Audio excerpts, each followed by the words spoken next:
안녕하세요. 이지토크에 오신 여러분을 환영합니다. 오늘은 1,600원 vs 1,300원. 달러 약세화가 강하게 작용할 근거 3가지라는 주제로 이야기를 나눠보도록 하겠습니다. 구독과 좋아요 그리고 알람 설정은 콘텐츠 제작에 큰 힘이 됩니다. 요즘 정말 많은 분들이 이 환율 때문에 정말 밤잠 설치고 계실 거예요. 하루가 다르게 오르내리는 원달러 환율 보면서 이게 과연 1,600원을 향해 계속 오를 건지 아니면 다시 1,300원대 초반으로 안정될 건지 아마 지금 가장 뜨거운 질문이 아닐까 싶네요. 맞습니다. 사실 환율을 정확히 예측한다는 건 신의 영역이라고 불릴 만큼 거의 불가능에 가깝죠. 변수가 정말 너무 많거든요. 단순히 미국이랑 한국 기준금리 차이 이런 문제뿐만 아니라 유로존이나 일본 같은 다른 주요국들의 통화 정책 그리고 각국의 성장률, 물가, 무역 수지 이런 경제 펀더멘털이 거미줄처럼 얽혀서 환율을 결정하니까요. 네, 그렇죠. 다만 오늘 본격적인 이야기를 시작하기 전에 우리가 꼭 공유해야 할 전제가 하나 있습니다.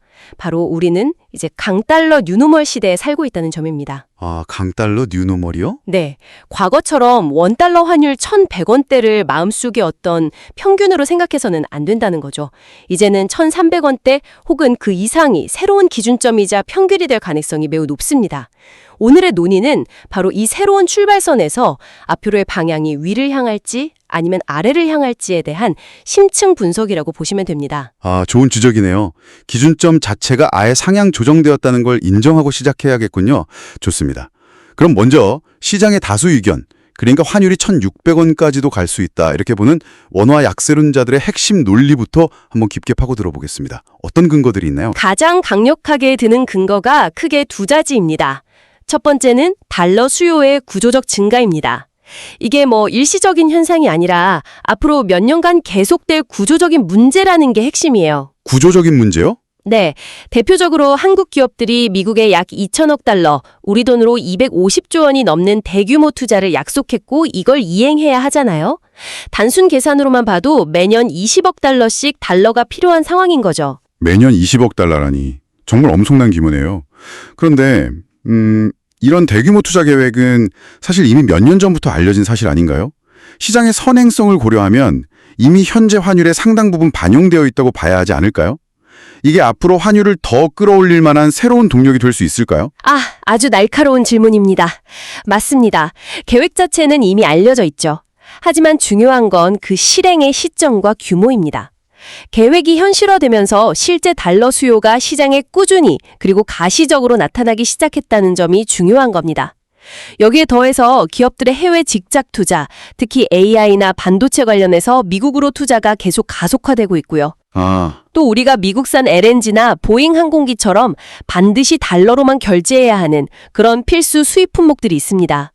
이런 요인들이 모두 합쳐져서 한국 외환 시장은 마치 밑빠진 독처럼 달러가 계속해서 빠져나가는 구조가 고착화되고 있다는 겁니다. 그렇군요. 그러니까 일회성 이벤트가 아니라 한국 경제의 구조 자체가 달러를 계속 필요로 하는 방향으로 바뀌었다 이 말씀이시네요. 수요가 계속 늘어나니까 달러 가치가 오르고 원화 가치는 떨어질 수밖에 없다. 이해가 됩니다. 그럼 두 번째 근거는 뭔가요? 두 번째 근거는 더 근본적인 문제입니다. 바로 양국 경제의 체력 차이, 즉 펀더멘탈의 격차죠. 한 나라의 통화 가치는 결국 그 나라의 경제의 힘을 반영하는 거울과도 같잖아요. 그렇죠. 최근 IMF가 발표한 세계 경제 전망을 보면 이 격차가 아주 뚜렷하게 드러납니다. 2025년과 2026년 미국 경제는 2%대의 견고한 성장이 예상되는 반면 한국 경제는 1%대 성장에 머물 것으로 예측됩니다. 성장률 자체가 거의 2배 가까이 차이가 나는군요. 이건 단순히 숫자의 차이를 넘어서는 의미가 있겠는데요. 글로벌 투자 자금의 흐름을 생각해보면 돈은 당연히 더 성장하고 더 안정적인 곳으로 흘러가기 마련이니까요. 이건 마치 자석처럼 달러 쪽으로 자금이 쏠리게 만드는 근본적인 힘으로 작용하겠네요. 정확합니다. 글로벌 투자자 입장에서 1% 성장하는 나라 통화랑 2% 성장하는 나라 통화 중 어디에 베팅하겠냐 이 질문과 같아요. 답은 명확하죠. 이처럼 더 튼튼하고 역동적으로 성장하는 미국 경제가 앞으로도 달러 강세를 단단하게 뒷받침할 것이다. 이게 아주 강력하고 직관적인 논리가 됩니다. 이것이 환율 1,600원 전망의 두 번째 핵심 기둥입니다. 와, 들어보니 정말 탄탄한 논리네요. 구조적으로 달러가 계속 필요하고 경제 체력에서도 미국에 밀리니 원화 약세는 피할 수 없는 흐름처럼 느껴지기도 합니다. 하지만 이 지점에서 반론이 없다면 저희가 이 주제를 깊게 다룰 이유가 없겠죠. 이제부터가 진짜 흥미로운 부분입니다. 이 모든 악재를 뒤집고 오히려 달러가 약세로 전환돼서 환율이 1,300원대로 내려갈 거라는 반대편의 주장을 한번 들어보겠습니다. 맞습니다. 여기서 이제 관점의 전환이 필요합니다. 방금 말씀드린 그 원화 약세 요인들은요, 사실 시장 참여자 대부분이 인지하고 있는 말 그대로 공개된 정보입니다. 아, 이미 다 아는 이야기다. 이기 때문에 이런 예측 가능한 악재들은 이미 현재의 높은 환율에 상당 부분 녹아 있다고 보는 게 합리적입니다. 오히려 시장이 아직 제대로 가격에 반영하지 않은 앞으로 다가올 거대한 변화에 주목해야 합니다. 그리고 그 변화는 달러를 약세로 이끌 힘이 훨씬 더 강하게 작용할 것이라는 게 핵심입니다. 이미 알려진 악재는 더 이상 악재가 아니다. 이 말이군요. 그렇다면 시장의 시선이 아직 닿지 않은 곳, 달러를 약세로 이끌 그 새로운 힘의 정체는 구체적으로 무엇인가요? 첫 번째 근거는 바로 미국의 정책 목표 변화입니다. 관세 전쟁의 시대에서 환율 전쟁의 시대로의 전환이죠. 트럼프 행정부 시절부터 시작된 미국의 1단계 경제 전략은 관세라는 장벽을 높이 쌓아서 해외로 나갔던 제조업 공장들을 미국으로 다시 불러들이는 거였잖아요. 이른바 리쇼어링이요. 네네. 그리고 이 목표는 반도체, 전기차 배터리 공장 유치 등을 통해서 어느 정도 성공을 거뒀죠. 맞아요. 그 과정에서 우리 기업들도 미국에 막대한 투자를 약속했고요. 그럼 이제 2단계 전략이 중요해지겠군요. 공장을 지었으면 그 다음은 뭐죠? 바로 그 지점입니다. 2단계 목표는 미국으로 돌아온 그 공장들이 멈추지 않고 계속 돌아가게 만들고 거기서 생산된 메이드 인 USA 제품들이 전 세계 시장에서 잘 팔리게 만드는 겁니다. 그렇죠. 공장만 덩그러니 지어놓고 가동률이 낮으면 그건 실패한 정책이니까요. 맞습니다. 그런데 미국 내의 높은 인건비와 비용을 감수하고 만든 제품이 가격 경쟁력을 가지려면, 즉 수출이 잘 되려면 가장 결정적인 변수가 무엇일까요? 아, 바로 약달러 환경이겠군요. 달러 가치가 낮아져야 미국산 제품의 가격표가 상대적으로 저렴해져서 해외 시장에서 더 잘 팔릴 테니까요. 정확합니다. 이것이 바로 미국의 고질적인 무역수지 적자를 근본적으로 해결하려는 토탈 리셋 전략의 핵심입니다. 즉, 이제 미국의 국가적인 최우선 정책 목표가 관세를 넘어서 의도적인 달러 약세를 유도하는 쪽으로 전환될 것이라는 강력한 전망입니다. 와, 과거에는 수입품의 장벽을 쳤다면 이제는 자국 통화 가치를 낮춰서 수출품의 날개를 달아주려는 움직임이죠. 이 패러다임의 전환이 달러의 방향을 바꿀 첫 번째 동력입니다. 정말 흥미로운 관점이네요. 다른 나라가 아니라 미국 스스로의 필요에 의해 달러 가치를 떨어뜨릴 것이다. 그렇다면 이 정책 목표를 실현하기 위한 구체적인 수단이 필요할 텐데요. 이게 두 번째 근거와 연결될 것 같습니다. 네, 완벽하게 연결됩니다. 두 번째 근거는 바로 금리 인하 속도의 역전입니다.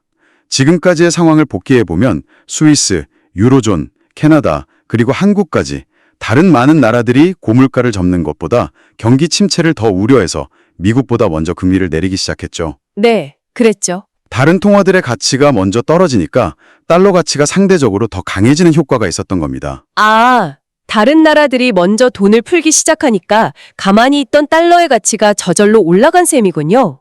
그렇습니다. 하지만 이제 그 상황이 180도 바뀔 거라는 거죠. 다른 나라들은 이미 금리를 꽤 많이 내려서 이제는 추가로 인하할 여력이 거의 바닥나고 있습니다. 금리 인하 사이클의 막바지에 다다른 거예요. 아, 반면에 미국은 어떻습니까? 여전히 4.0%라는 매우 높은 수준의 기준금리를 유지하고 있습니다. 앞으로 금리를 내릴 수 있는 공간, 소위 말하는 룸이 다른 나라들과는 비교할 수 없을 정도로 넓다는 의미입니다. 아, 출발선 자체가 완전히 다르군요. 다른 선수들은 거의 결승선에 다 왔는데 미국은 이제 막 출발선에서 전력 질주를 준비하는 그런 형국이네요. 바로 그겁니다. 2026년까지 미국이 다른 나라들보다 훨씬 더 빠르고 가파른 속도로 금리를 인하할 가능성이 매우 높습니다. 금리 인하는 곧 시장의 달러 유동성을 공급하는 것과 같거든요. 네. 돈의 공급 속도가 빨라진다는 건 그 돈의 가치가 하락한다는 것을 의미하죠. 과거에는 남들이 돈을 더 빨리 풀어서 달러가 강세였다면 앞으로는 미국이 가장 빠른 속도로 돈을 풀 것이기 때문에 달러가 약세로 전환될 수밖에 없다는 논리입니다. 결국 모든 것은 돈의 양, 그러니까 유동성의 문제로 귀결되는군요. 미국의 정책적 필요와 금리 인하 여력이 맞물리면서 약달러를 향한 거대한 흐름이 만들어질 수 있다. 이런 분석이네요. 그렇다면 마지막 세 번째 근거는 이 흐름을 더 가속화시키는 요인이겠군요. 맞습니다. 세 번째 근거는 가장 현실적이고 어쩌면 가장 강력한 동기일 수 있습니다. 바로 중간선거를 겨냥한 정치적 전략입니다. 먼저 주목할 점은 미국이 2025년 12월 1일부로 양적 긴축 QT를 종료했다는 사실입니다. 양적 긴축은 시중에 풀린 돈을 중앙은행이 걷어들이는 정책이었죠.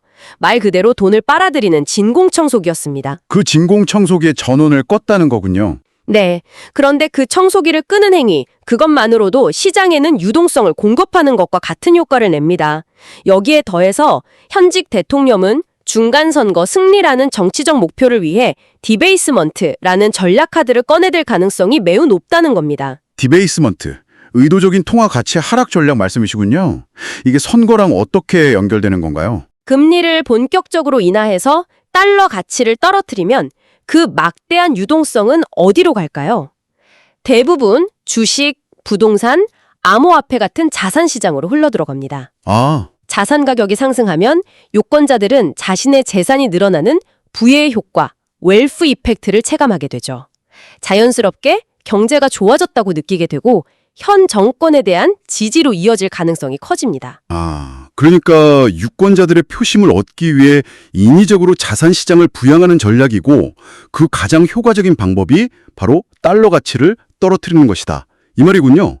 하지만 이건 굉장히 위험한 전략 아닌가요? 미국이 불과 얼마 전까지 인플레이션 때문에 엄청난 고통을 겪었는데 자칫 인플레이션을 다시 자극할 수 있는 위험한 도박처럼 들립니다. 바로 그 점이 시장의 의견이 갈리는 지점입니다. 하지만 정치적 관점에서는 당장의 선거 승리가 경제 안정보다 더 중요할 수 있습니다. 특히 자산 가격 상승은 일부 물가 상승의 고통을 상쇄할 만큼 달콤한 효과를 줄 수 있죠. 결국 미국의 경제적 필요, 즉 수출 경쟁력 강화와 정치적 필요, 즉 선거 승리가 모두 약달러라는 한 방향을 가리키고 있다는 점. 이것이 달러 약세 전환의 가장 강력한 세 번째 근거입니다. 자, 오늘 정말 흥미진진한 논리 대결이었습니다. 한번 정리해 보겠습니다.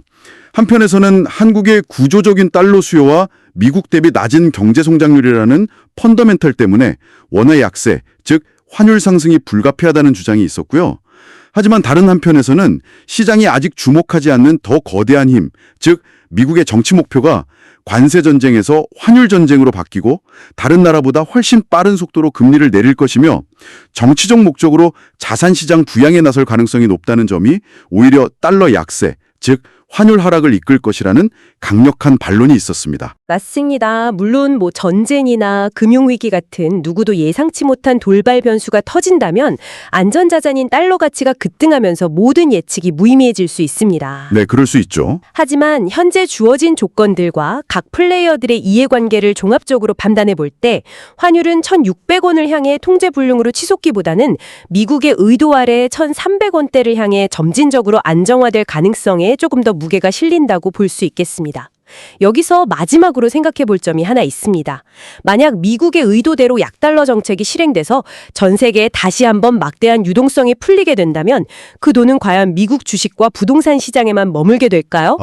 아니면 그 돈이 국경을 넘어 새로운 기회를 찾아 다른 나라, 다른 자산으로 흘러들어가 또 다른 버블과 위기 혹은 기회를 만들게 될까요?